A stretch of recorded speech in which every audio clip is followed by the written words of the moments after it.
Praise the Lord. കർത്താവിൻ്റെ ധന്യതിരുനാമം ഈ പ്രഭാതത്തിൽ മഹിമപ്പെടുമാറാകട്ടെ. ഒരു പുതിയ പ്രഭാതം കാണുവാൻ, പുത്തൻ പുലരി കാണുവാൻ സ്വർഗത്തിലെ ദൈവം നമുക്ക് തന്ന നല്ല ഭാഗ്യത്തിനായി കർത്താവിനോട് നന്ദി പറഞ്ഞുകൊണ്ട് ആയുസ്സിനെ, ആരോഗ്യത്തിനെ ദീർഘിപ്പിച്ചു തന്ന കർത്താവിന് എല്ലാ മാനവും മഹത്വവും അർപ്പിച്ചുകൊണ്ട്, അപ്പോൾ തന്നെ അർഹതയില്ലാതിരുന്നിടത്ത്, യോഗ്യതയില്ലാതിരുന്നിടത്ത് യോഗ്യരാക്കി അർഹമാക്കി തീർത്ത ദൈവകൃപയ്ക്കായി, ദൈവസ്നേഹത്തിനായി, ദൈവനാമത്തിന് എല്ലാ മാനവും മഹത്വവും, ദൈവം ചെയ്ത എല്ലാ ഉപകാരങ്ങൾക്കും നന്മകൾക്കും, അനുഗ്രഹിക്കപ്പെട്ട കുടുംബത്തിനും തലമുറയ്ക്കും, അനുഗ്രഹിക്കപ്പെട്ട വാഹനം, അനുഗ്രഹിക്കപ്പെട്ട വീട്, അനുഗ്രഹിക്കപ്പെട്ട ജീവിതം നൽകി തന്ന കർത്താവിന് നന്ദി അർപ്പിച്ചുകൊണ്ട് പ്രാർത്ഥനയോടുകൂടി ഈ പ്രഭാതത്തിൽ ദൈവവചന ധ്യാന ചിന്തയിലേക്ക് നമുക്ക് പ്രവേശിക്കാൻ തക്കവണ്ണം വേദവചനം വായിക്കുവാൻ താല്പര്യപ്പെടുന്നു. യോശുവയുടെ പുസ്തകം 1-ാം അധ്യായം, അതിൻ്റെ 7-8 വാക്യങ്ങൾ. യോശുവ ചാപ്റ്റർ 1 വേഴ്സസ് 7 and 8. എൻ്റെ ദാസനായ മോശ നിന്നോട് കൽപ്പിച്ചിട്ടുള്ള ന്യായപ്രമാണമൊക്കെയും അനുസരിച്ച് നടക്കേണ്ടതിന് നല്ല ഉറപ്പും ധൈര്യമുള്ളവനായി മാത്രം ഇരിക്കുക. നീ ചെല്ലുന്നിടത്തൊക്കെയും ശുഭമായിരിക്കേണ്ടതിന് അത് വിട്ട് ഇടത്തോട്ടോ വലത്തോട്ടോ മാറരുത്. ഈ ന്യായപ്രമാണ പുസ്തകത്തിലുള്ളത് നിന്റെ വായിൽ നിന്ന് നീങ്ങിപ്പോകരുത്. അതിലെഴുതിയിരിക്കുന്നത് പോലെ ഒക്കെയും പ്രമാണിച്ച് നടക്കേണ്ടതിന് നീ രാവും പകലും അതിനെ ധ്യാനിച്ചുകൊണ്ടിരിക്കണം. എന്നാൽ നിന്റെ പ്രവൃത്തി സാധിക്കും, നീ കൃതാർത്ഥനായിരിക്കും. അവസാനം വായിച്ചു നിർത്തിയ 2 പദങ്ങൾ: 1, എന്നാൽ നിന്റെ പ്രവൃത്തി സാധിക്കും; 2, നീ കൃതാർത്ഥനായിരിക്കും. 1, നിന്റെ പ്രവൃത്തി സാധിക്കും; 2, നീ കൃതാർത്ഥനായിരിക്കും.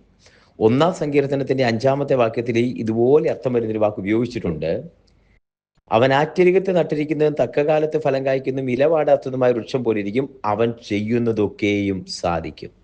ഇവിടെ പറയുന്നു നിന്റെ പ്രവൃത്തി സാധിക്കും. 1-ാം സങ്കീർത്തനം പറയുന്നു അവൻ ചെയ്യുന്നതൊക്കെയും സാധിക്കും. ഇവിടെ നമുക്കറിയാം യോശുവയെ കുറിച്ചാണ് യോശുവയുടെ പുസ്തകം എഴുതുന്നത്. യോശുവയുടെ പുസ്തകത്തിൽ പറയുന്നത്, ചരിത്രത്തിൽ കണ്ടിട്ടില്ലാത്തൊരു മനുഷ്യൻ പോലെ നിന്റെ ആയുസ്സിൽ നിന്റെ നേരെ നിൽക്കുകയില്ല. അത് മാത്രമല്ല, ആ വചനം ആവർത്തിച്ച് പറയുന്ന മറ്റൊരു കാര്യമുണ്ട്: മോശയോട് കൂടിയിരുന്നത് പോലെ നിന്നോട് കൂടിയിരിക്കും. പിന്നെ ഉറപ്പിക്കുന്നൊരു വാക്കാണ്, ഉറപ്പും ധൈര്യമുള്ളവനായിരിക്കുക ഞാൻ നിന്നോട് കൂടിയിരിക്കും എന്ന് പറയുന്നത്. യോശുവയുടെ കുറച്ച് പ്രത്യേകതകൾ നമുക്ക് കാണാം. യേശുവിന്റെ സദൃശ്യമാണ് യോശുവ.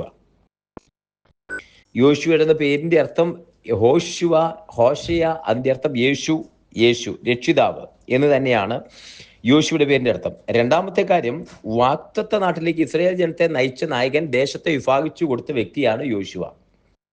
യേശു വാഗ്ദത്ത നാട്ടിലേക്ക് നമ്മളെ നടത്തുന്ന വ്യക്തിയാണ്. മോശയ്ക്ക് ശേഷമാണ് യോശുവ വരുന്നത്. ന്യായപ്രമാണത്തിന് ശേഷമാണ് ക്രിസ്തു വന്നത്. അഥവാ ന്യായപ്രമാണത്തിന്റെ പൂർത്തീകരണമാണ് ക്രിസ്തു. യോശുവയാണ് ഇസ്രായേൽ ജനത്തെ വിജയത്തിലേക്ക് നയിച്ചത്. വിശ്വാസിയെ വിജയത്തിലേക്ക് നടത്തുന്നത് യേശു കർത്താവാണ്. ഇസ്രായേൽ ജനം പരാജയപ്പെട്ടപ്പോൾ യോശുവയാണ് അവർക്ക് വേണ്ടി മധ്യസ്ഥതയണിച്ച്, ദൈവത്തോട് പ്രാർത്ഥിച്ചു മധ്യസ്ഥയണിച്ച് പരാജയം നേരിടുമ്പോൾ യേശു മധ്യസ്ഥനായി നമുക്ക് വേണ്ടി പക്ഷപാതം ചെയ്തുകൊണ്ടിരിക്കുന്നു. ഇസ്രായേൽ ജനത്തിന് വാഗ്ദത്ത നാട്ടിൽ അവകാശം വിഭാഗിച്ചു നൽകിയത് യോശുവയാണ്. പുതിയ നിയമ വിശ്വാസിയെ നമുക്ക് ഓഹരിയും അവകാശവും തരുന്നതും യേശു തന്നെയാണ്. എഫെസ്യർ 1:11-47 പറയുന്നു.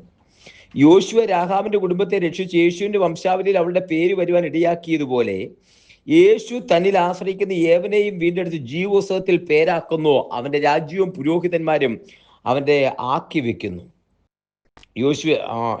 ഇവിടെ യോശുവ എന്ന് പറയുന്ന മഹാവ്യക്തിയെക്കുറിച്ച് ഇതിനു മുമ്പും പിൻപും കാണാത്തതുപോലെ സൗരയൂഥത്തെ ഒരു ദിവസത്തേക്ക് പിടിച്ചു നിർത്തിയ ആളാണ് യോശുവ. യോശുവയുടെ ഒരു പ്രത്യേകത ഇവിടെ താഴെ പറയുന്നുണ്ട്. യോശുവയോട് പറയുന്ന ഒരു വാക്കാണ്, 2 പദങ്ങൾ: നിന്റെ പ്രവൃത്തി സാധിക്കും. ഉറപ്പും ധൈര്യമുള്ളവനായിട്ടിരിക്കുക ആണെങ്കിൽ, അങ്ങനെ ആയാൽ മോശയോട് കൂടിയിരുന്നത് പോലെ നിന്നോട് കൂടിയിരിക്കും. ന്യായപ്രമാണ പുസ്തകത്തിൽ ഒന്നും വിട്ടുപോകരുത്. അത് വിട്ട് ഇടത്തോട്ട് വലത്തോട്ട് മാറരുത്. ഇത് തന്നെ 1-ാം സങ്കീർത്തനം പറയുന്നത്. യഹോവയുടെ ന്യായപ്രമാണത്തിൽ സന്തോഷിച്ച് അവന്റെ ന്യായപ്രമാണത്തെ രാപ്പകൽ ധ്യാനിക്കുന്ന മനുഷ്യൻ ഭാഗ്യവാൻ. ബ്ലെസ്ഡ് ഈസ് ദ മാൻ, അനുഗ്രഹിക്കപ്പെട്ടവൻ. യഹോവയുടെ ന്യായപ്രമാണത്തെ അനുസരിക്കുന്ന മനുഷ്യനെ കുറിച്ച് പറയാം, അവൻ അനുഗ്രഹിക്കപ്പെട്ടവനാ.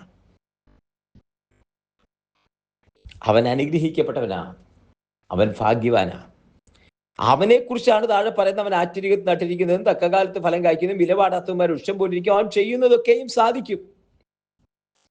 ചെയ്യുന്നതൊക്കെയും സാധിപ്പിക്കുന്ന ഒരു ദൈവത്തിന്റെ അടുക്കൽ എന്ന് പറഞ്ഞാൽ ദൈവഹിത പ്രകാരം ഭക്തനായ മനുഷ്യര് ആഗ്രഹിക്കുന്നത് ചെയ്യുന്നത് നിവർത്തിക്കുന്ന ഒരു ദൈവത്തിന്റെ കാര്യമുണ്ട്. മോശയ്ക്ക് ശേഷം മോശയോട് ഒരു പക്ഷേ ചെങ്കടലിന്റെ തീരത്ത് വെച്ചോ അല്ലെങ്കിൽ മരുഭൂമി വെച്ചോ ഒക്കെ എതിർത്ത് നിന്നു. എന്നാൽ യോശുവയോട് എതിർത്ത് നിന്ന് കാണുന്നില്ല എന്ന് മാത്രമല്ല, യോർദാന്റെ കുത്തൊഴുക്കിൽ ഒഴുകി വരുന്ന യോർദാൻ, മരണ യോർദാൻ എന്നാണ് പേര്, കൊയ്ത്തുകാലത്തൊക്കെയും കരകവിഞ്ഞൊഴുകുന്ന യോർദാന്റെ ആ ഒഴുക്കിനകത്ത് എന്തു ചെയ്യുമെന്നറിഞ്ഞ് ചഞ്ചലപ്പെടുന്ന യോശുവയല്ല കാണുന്നത്. മോശയെ പോലെ നിലവിളിക്കുന്ന യോശുവയല്ല കാണുന്നത്. നിയോഗത്തോടെ പെട്ടകം വഹിച്ച പുരോഹിതന്മാരുടെ കാലടികൾ വെള്ളത്തിനകത്ത് വെക്കുമ്പോൾ യോർദാൻ പിൻവാങ്ങി ഓടിപ്പോയി. സങ്കീർത്തനം എഴുതിയേക്കുന്നു, അവർ യോർദാനെ കണ്ട് പിന്മാറി പോവുകയല്ല, യോർദാൻ അവരെ കണ്ട് പിൻവാങ്ങി ഓടിപ്പോയി. ഈ ദൈവത്തിന്റെ ജനത്തെ കണ്ട്, ഒരുപക്ഷെ യോശുവയെ കണ്ട്. എന്നെ മുന്നോട്ട് ചെല്ലുമ്പോൾ ദേശത്തെ വിഭാഗിച്ചു കൊടുക്കുന്ന ഫസ്റ്റിലത്തെ ആദ്യത്തെ പ്രവൃത്തി എന്ന് പറയുന്നത് യെരിഹോ പട്ടണമാണ്. യെരിഹോ കോട്ട. യെരിഹോ പട്ടണം പിടിച്ചെടുക്കണമെങ്കിൽ ആകാശം മുട്ടി ഉയർന്നിരിക്കുന്ന ഒരു കോട്ടയുണ്ട്. അത് പിടിച്ചെടുക്കാൻ വലിയ ബുദ്ധിമുട്ടാണ്. പക്ഷേ സാഹചര്യത്തിനകത്ത് ഒരു ആയുധമില്ലാതെ, കയ്യിൽ സായുധ സമരത്തിന് ആളില്ലാതെ, ആയുധങ്ങൾ കയ്യിലില്ലാതെ ഒരു കോട്ട തകർക്കാൻ, ഒരു യുദ്ധത്തിന് പോരുന്ന ഈ ആയുധങ്ങളോ അല്ലെങ്കിൽ അതിനുള്ള ആളോ അർത്ഥമോ ഒന്നുമില്ലാതെ നിൽക്കുന്ന ആ നിസ്സഹായനായി നിരായുധനായി നിൽക്കുന്ന യോശുവയും യോശുവയുടെ കൂടെയുള്ള ജനങ്ങളും അവരോടാ പറയുന്നത്, നടക്ക്, ഈ പട്ടണത്തെ ചുറ്റും നടക്ക്.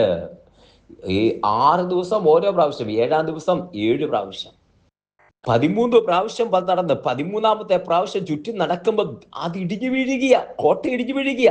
കൈ തൊടാതെ, കരം തൊടാതെ, ഒരു ആയുധമില്ലാതെ, യുദ്ധമില്ലാതെ കോട്ട ഇടിഞ്ഞു വീഴുക. കുഞ്ഞെ, നീ ഒന്ന് വിശ്വസിച്ച്, നിന്റെ അധ്വാനവും നിന്റെ പ്രവൃത്തിയും ഇല്ലാതെ അതിന്മേൽ നടക്കുമ്പോൾ നിന്റെ നിസ്സഹായ അവസ്ഥയിൽ നിനക്ക് വേണ്ടി ആകാശം മുട്ടി നിൽക്കുന്ന യെരിഹോ കോട്ട ഇടിച്ചു തരുന്ന ഒരു ദൈവത്തെയാണ് നീ ആശ്രയിക്കുന്നത്. വിശ്വസിക്കേ.